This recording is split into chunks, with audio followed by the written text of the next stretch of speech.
Mukaba bulungi naye ndi musanyufu okulabako nyirira wabula sente zokola ziri mu $, paundi, euro. Tusala myaka Katonda atuyambye okusala emyaka kale obuzibu bwokawe buli kumbuza myaka awo ate gwokaddiza abantu ogendo bawe emyaka egyo tubabuulira nobaleka nga betakula ne basiiwuka. Abaana bange bano kuba nina abaana abakulu bakuza abaana mbayigiriza nti babeere abasajja n'abakazi abakakaalukanyi kubanga bwe mbabuulira emyaka ate n'emirimu gyenkola bayinza oga taata wetagenda kuwummula oba oli awo naye mbaga nti nkyakola. Oli ku Star FM radio akakakuni olina gwekayeziseeko naye tetujja byogera bigenda wala lwakuba guno omukutu si gwa politics guno omukutu si gwa politics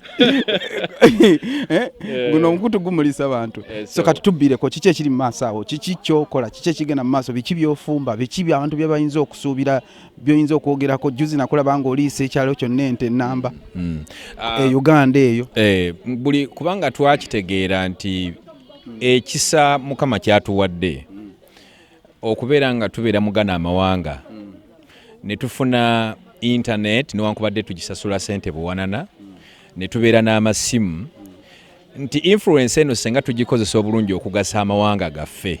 Buli mwaka twambaza abakyala engoye, buli mwaka abakadde b'omu byalo ebyenjawulo tubatwalira ebirabo okubeebaza. Wane Sweden tuteekateeka omwaka ogujja twakikola ekyatusiima okyali mulamu. Tuteekateeka okuddamu omukolo gw'okusiima abantu nga bakyali balamu nti abantu baffe basiima abafudde ffe katusiima abakyali abalamu. Era mu eri eyo ng'omwaka gwaggwa twakikola ne Pepra Cosmetics bannaffe baatuyamba nnyo kubanga tutegeka ne Celebrate Uganda.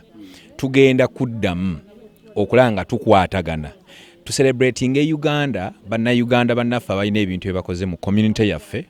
Bwe tukimala ekyo bannaffe bano abanaakuŋŋaana nga tuzze tubeeko kye tukwasaganyiza awamu tukikole tugende tukigabe e Uganda kubanga tusobola okuzimba eddwaliro e Uganda ku lunaku olwo singa bannaffe bonna bajja ne tuzimbirayo community emu kangeze wa Bishop Ngabo Apostle Ngabo ne tuzimbayo eddwaliro nti bannaffe bw'abazze n'atuwaayo corona 2 buli mwezi okumala emyezi 6 kitegeeza eddwaliro tusobola okulizimba ewa Apostle Ngabo kituulya kye tufumba mu bulamu waffe okulaba nti tukoze tutya okwongera okubeera omukisa so si ekizibu eri abantu wabula omukisa nga tukozesa influence Mukama gy'atuwadde ne chance Mukama gy'atuwadde okubeera nga tukyali balamu n'abantu bano abatugoberera okulaba nga tusobodde okubakozesa basobole okugasa abalala.